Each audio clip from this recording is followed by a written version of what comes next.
Salut à tous amis de 7 Faune et Fleurs, bienvenue sur Canal 7, bienvenue sur 7 Faune et Fleurs, justement votre escale documentaire consacrée à la valorisation des espèces fauniques et végétales dont regorgent nos belles et magnifiques forêts. Cette semaine, les dendrologues nous amènent à la découverte d'un arbre de la forêt africaine, c'est le baobab. Mais avant de continuer cette balade, voici la réponse à la question de la semaine précédente. Il fallait nous dire quel est cet arbre dont le nom vient de Inde. Vous aviez le choix entre 3 propositions, le palmier, le cocotier ou le bois d'Inde. Et la bonne réponse est le bois d'Inde. Comme je vous le disais tantôt, cette semaine, nous découvrons le baobab, le plus célèbre des arbres d'Afrique, géant, remarquable et unique en son genre. Le baobab doit sa renommée autant à sa morphologie qu'à ses multiples qualités. Il est à la fois un arbre guérisseur, nourricier et protecteur. Le baobab vit depuis des millénaires en harmonie avec l'homme, dont il a permis la survie dans les zones très arides soumises à la disette. De providentiel, le baobab est devenu sacré et sa mort peut même motiver de solennelles funérailles. Voici donc la question de la semaine. De quel arbre parle le documentaire que vous allez suivre? Vous avez le choix entre 3 réponses. La réponse A, le zigo, la réponse B, le baobab et la réponse C, l'avocatier. Dans la tradition africaine, le baobab, c'est l'arbre à palabres. Je ne vous en dis pas plus, suivez ce documentaire et on se retrouve juste après. C'est un arbre à la personnalité affirmée, géant remarquable et unique en son genre. Parfois plus large que haut, le baobab, le plus célèbre des arbres d'Afrique, doit sa renommée autant à sa surprenante morphologie qu'à de multiples qualités.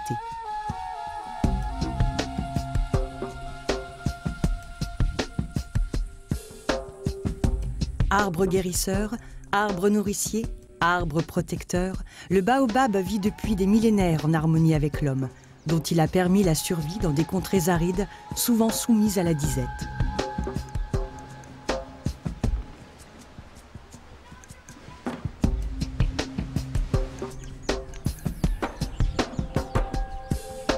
De providentiel, le baobab est devenu sacré, et sa mort peut même motiver de solennelles funérailles.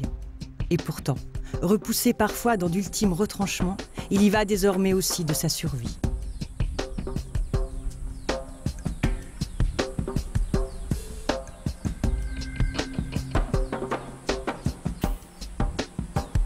Le baobab ne compte que 8 espèces, dont 6 endémiques à la seule île de Madagascar.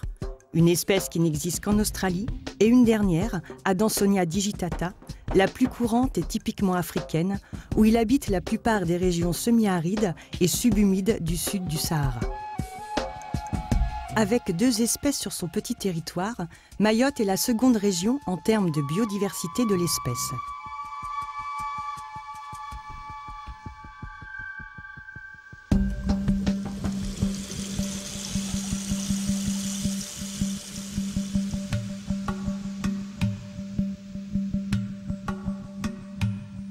C'est au sud de ce territoire français d'outre-mer, situé dans l'océan Indien, dans l'archipel des Comores, que l'on peut découvrir ce géant.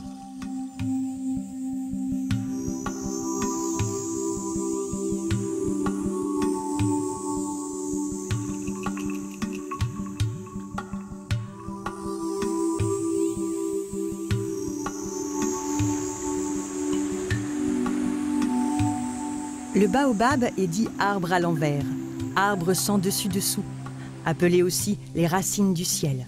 Autant de surnoms qui préfigurent l'aspect surprenant de ce colosse que la nature a doté d'un tronc fort large et trapu et dont les branches puissantes s'élèvent vers le ciel à la manière de racines s'enfonçant dans le sol.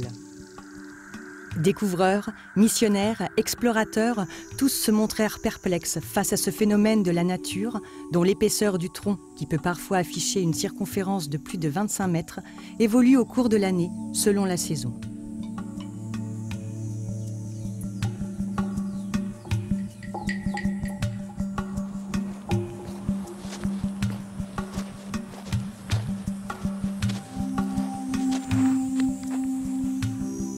Guillaume Viscardi est chercheur au Conservatoire botanique national de Mascarin à Mayotte.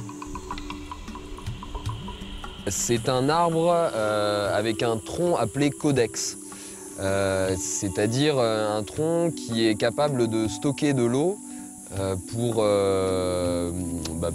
permettre à l'arbre de survivre en période de sécheresse. Donc c'est essentiellement un arbre de zone sèche. Lorsque vient la pluie, le baobab s'ouvre à elle et la laisse pénétrer en son centre creux. Son tronc spongieux gonfle alors et le baobab, baptisé aussi arbre bouteille, emmagasine jusqu'à 100 voire 130 000 litres d'eau en 4 mois seulement. De quoi tenir toute la longue saison sèche tout en s'affinant de façon significative.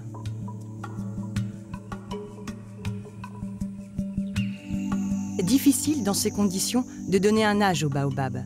Dépourvu de lignine et très fibreux, soumis à cet incessant changement de taille, le tronc présente des cernes d'accroissement sans relation directe avec l'âge. De plus, le tronc des sujets les plus anciens a tendance à se résorber par le centre. Toutefois, des essais de datation au carbone 14 ont été réalisés sur un baobab de Namibie, scientifiquement donc daté de plus de 1200 ans. Arbre à la longévité extraordinaire, il pourrait, selon certains, atteindre 2000 voire 4000 ans, selon l'espèce et les conditions de croissance. Le baobab n'est pas aussi haut que son tronc le laisserait supposer. Il ne dépasse guère 25 mètres et son sommet, à la cime arrondie, plafonne généralement à une vingtaine de mètres de haut.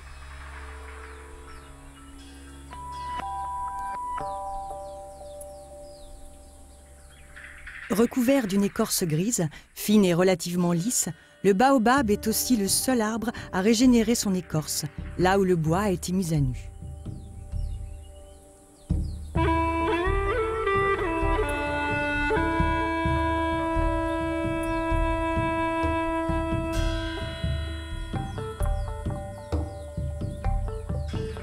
Ses racines se développent d'abord en profondeur, mais ne s'enfoncent guère à plus de 3 ou 4 mètres et ensuite latéralement jusqu'à 50 mètres du tronc.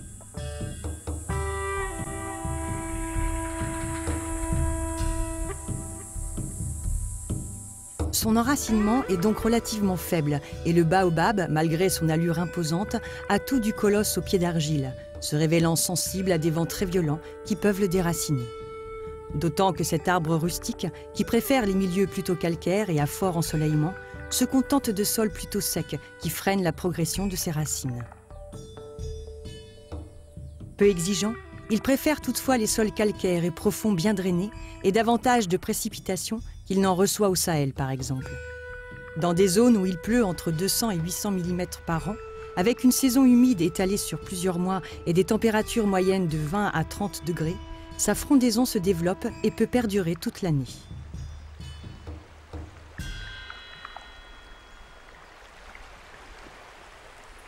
Le baobab a peu de feuilles. Longues d'une quinzaine de centimètres, elles sont disposées en alternance et digitées, à savoir composées chacune de 5 à 7 folioles lancéolées, entières, disposées comme les doigts d'une main, d'où le nom de l'espèce digitata. Elles tombent en début de saison sèche, dénudant les branches pendant 8 longs mois.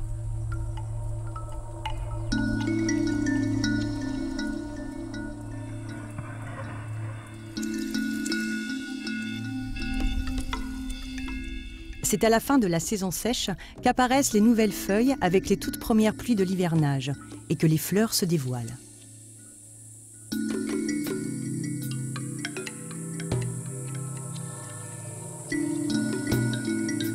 Ce sont de grandes fleurs blanches, à port pendulaire, portées par un long, voire très long pédoncule, mesurant de 10 cm à 1 mètre de long. 5 sépales d'un vert tendre entourent la corolle composée de 5 pétales tournés vers le haut, telle une coupelle d'une vingtaine de centimètres de large, tandis que les nombreuses étamines saillantes forment une houppe dirigée vers le sol. Malgré leur taille imposante, ces fleurs se font discrètes.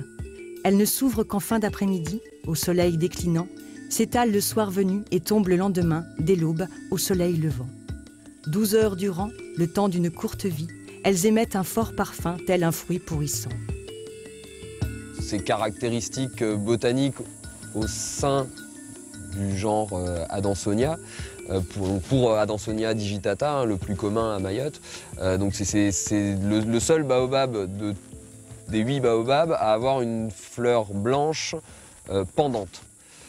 Tous les autres baobabs présents à Madagascar et en Australie ont des fleurs dressées, tandis que celui-ci a une fleur pendante. Et c'est important en fait au niveau de sa pollinisation, car les fleurs pendantes sont plutôt pollinisées par des animaux type roussette, chauve-souris, nocturne ou diurne, tandis que les baobabs à fleurs dressées sont plus souvent pollinisés par des lépidoptères, c'est-à-dire des papillons. En Afrique, les scientifiques ont mis en évidence le rôle joué par des chauves-souris dans la pollinisation des fleurs de baobab. Ainsi, le mammifère volant se nourrissant du nectar émis en abondance à la base des pétales se couvre de pollen et assure ainsi, en changeant d'hôte, la fertilisation d'une autre fleur.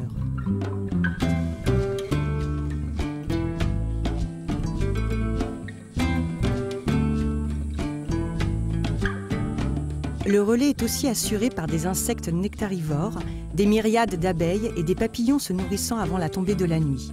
Voire par les maquis, petits lémuriens endémiques à l'île et qui se nourrissent de jour comme de nuit, de fruits, de feuilles et de fleurs.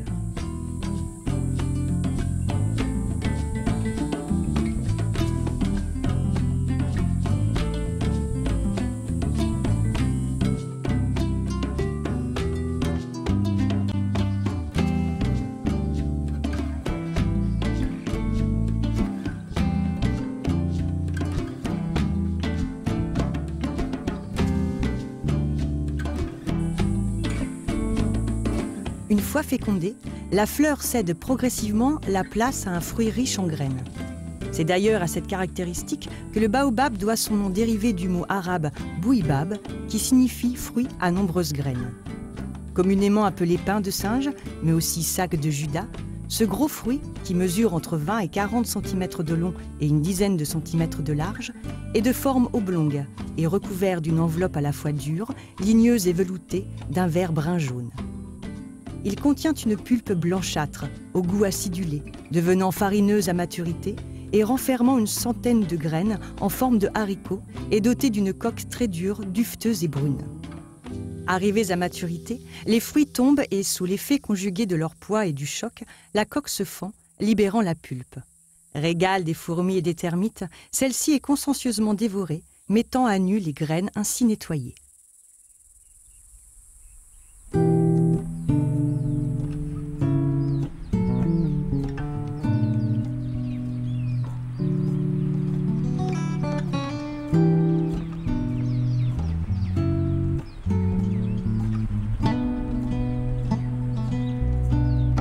La croissance d'Adansonia est relativement lente. Toutefois, comme nul ne lui connaît d'ennemi, il devrait avoir tout le temps de se développer. Mais voilà, ce serait sans compter l'homme, et le bétail qui, dans une ronde incessante, vient brouter tout ce qu'il peut trouver, et notamment les jeunes pousses. Inlassablement, à chaque saison sèche, l'homme émonde l'arbre jusqu'à le rendre totalement chauve. Heureusement, le baobab a des ressources pour résister aux pires situations. La fine couche chlorophyllienne située sous l'écorce est destinée à lui permettre de survivre sans feuilles lors de la saison sèche, lui sert aussi à surmonter les prélèvements de l'homme.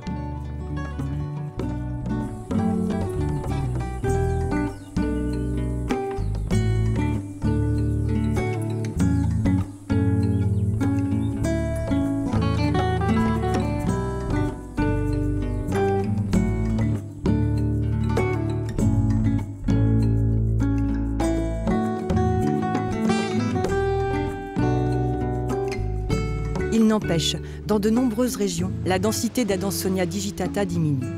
Dans certains villages d'Afrique de l'Ouest, il ne s'est pas seulement raréfié, il a totalement disparu.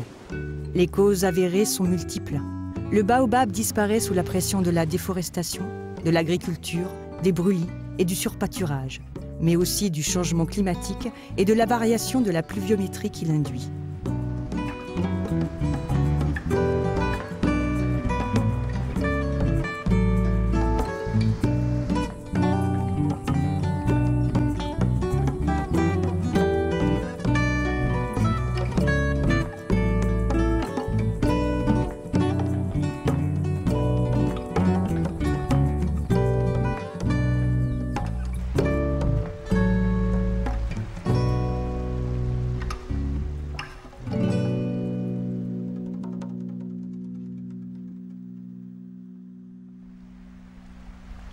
Et pourtant, l'homme n'aurait pas colonisé autant de terres arides sans la présence du baobab. Car cet arbre est vraiment magique, tant il a contribué et contribue toujours à la survie de l'homme. Arbre de vie à plus d'un titre, Adansonnia est utilisé de la tête aux pieds. Feuilles, fruits, graines, écorces, racines, tout contribue au quotidien, sauf le bois qui, trop spongieux et mou, ne sert ni en menuiserie ni comme bois de chauffe, ce qui a sûrement contribué à sa sauvegarde des millénaires durant. À Mayotte, il était utilisé autrefois, par exemple, pour faire des cordes, des cordages. En effet, on peut écorcer son tronc sans tuer pour autant l'arbre. Et c'est d'ailleurs les cicatrices qu'on peut voir assez souvent sur la plupart des baobabs. Une espèce de grande cicatrice à hauteur d'homme qui est la marque en fait de l'écorçage ancien destiné à fabriquer des cordes. Sinon, il est utilisé aussi, ça toujours et peut-être même de plus en plus, pour faire des jus. Donc on peut faire un jus à partir de la pulpe de son fruit. Les enfants le consomment aussi, enfin les enfants et les adultes d'ailleurs, hein, le consomment assez régulièrement aussi comme bonbon. Hein, la pulpe qui est autour des graines contenues dans le fruit peut être sucée comme ça. Avec un petit goût acidulé, c'est pas mauvais du tout. On l'utilise aussi comme fourrage pour les animaux domestiques. Donc vous verrez souvent, si vous allez du côté de Moutsamoudou, des baobabs émondés, c'est-à-dire taillés de leurs jeunes feuilles, qui sont donnés comme fourrage pour les chèvres domestiquées. Il a été aussi utilisé à une époque comme citerne, c'est-à-dire qu'on peut évider son tronc en fait sans tuer l'arbre.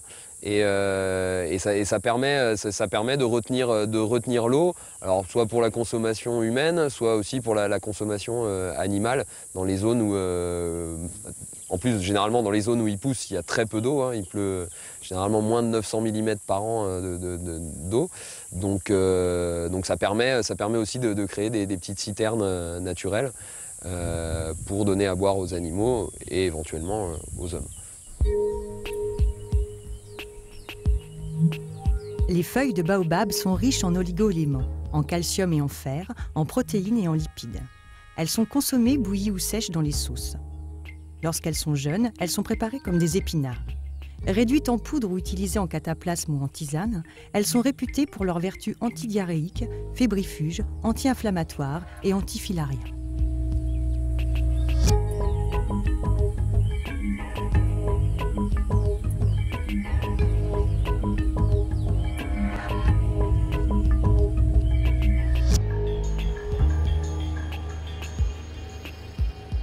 Si cet arbre a si bien intégré la vie des hommes, il entre dans leurs mythes et leurs légendes jusqu'à être sacralisé.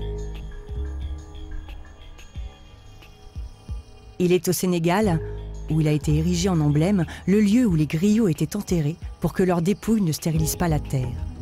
Il en était de même pour les lépreux du Burkina Faso. Il est aussi le gardien de la vérité. C'est sous sa frondaison que les anciens règlent les différends du village. L'arbre à palabre devient alors arbre à justice, sous lequel celui qui est entendu doit dire la vérité.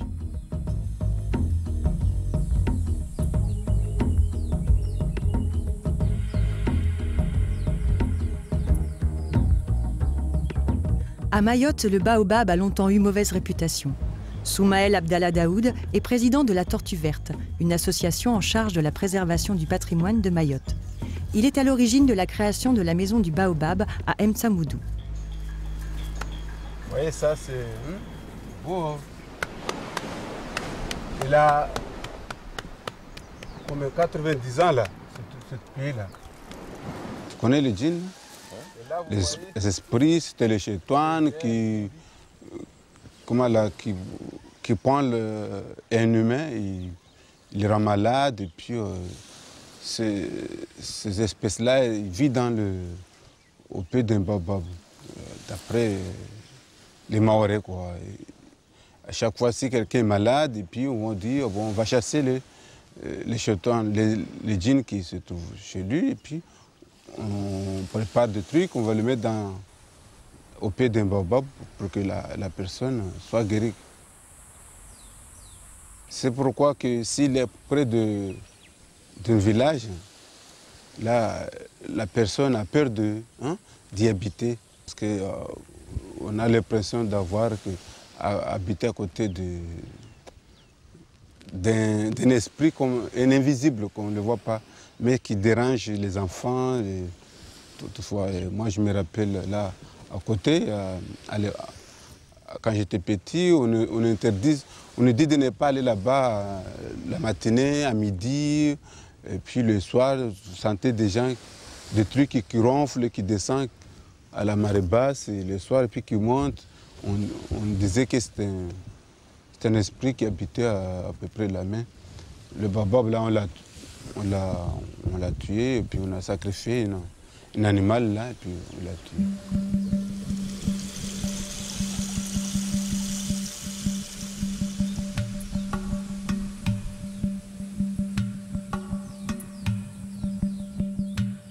Ils ne tombent pas comme les autres.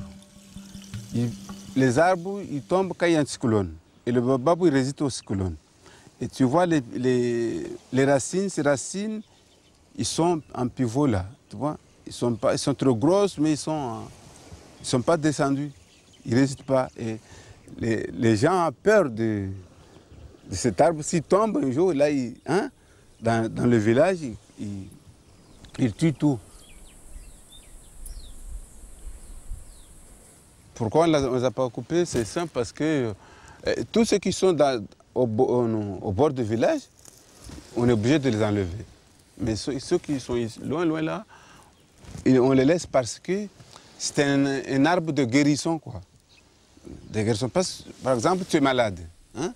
Quelqu'un qui est malade. Et puis, il y a le fondi qui dit, bon, allez, va me laisser des orphelins de tel baobab de tel côté, et puis la personne va guérir. C'est l'arbre qui guérit les gens, qui guérissent les gens qui ont été possédés par un esprit. Et là-bas, les gens, la population mahoraise, le respecte beaucoup. Le respecte beaucoup. Quand tu vois là, c'est pourquoi tu le trouves partout, là, ils sont grands et sans. Il n'y a pas de déchets, il n'y a rien à côté. Parce que les gens le respectent à cause de ce maudit djinn là qui se trouve, la maison de djinn.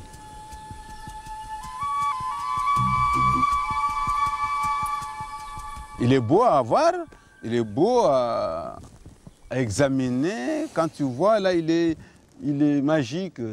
Tu regardes là, il n'a pas de dessous ni dessus. Parce que ces branches ressemblent à ces racines. Ça, c'est génial, là. Quand tu vois là, tu touches la peau, là, vraiment, il y a des mousses comme des savons. Tu vois, c'est bien. C'est bien une nature, là, c'est beau. C'est mon combat que je ne veux pas que les gens coupent les branches, là. Parce que si le baobab est toujours coupé, il ne donne pas de fruits. Il donne des fruits à cause de ces branches. S'il n'y a pas de branches, il ne donne pas de fruits. Je me bats, et nous battons jusqu'à notre vie que les gens, les éleveurs comprennent que c'est une richesse, notre patrimoine naturel. Il faut le préserver, il ne faut pas le détruire, quoi.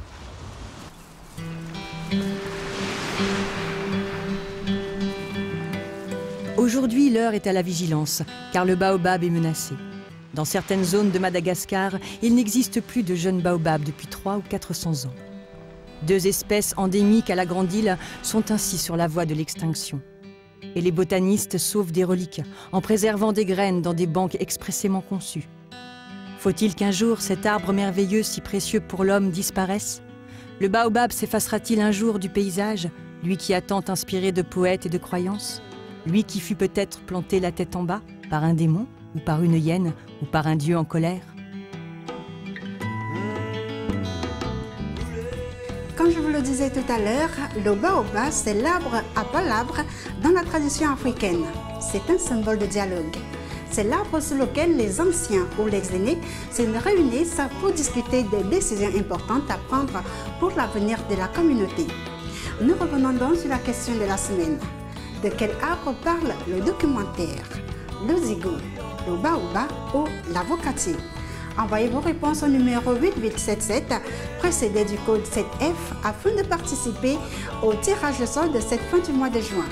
Le lot à gagner, c'est un magnifique écran plasma Full HD de 60 pouces avec connectivité Wi-Fi 3D d'une valeur de 2 753 450 francs CFA. Alors multipliez vos jeux et multipliez vos chances de remporter ce magnifique écran plasma Full HD de 60 pouces avec connectivité Wi-Fi 3D d'une valeur de 2 753 450 francs CFA. Je vous dis donc à vos téléphones. Je vous retrouve la semaine prochaine pour un autre numéro de cette Faune et Fleurs sur Canal 7, la chaîne panafricaine.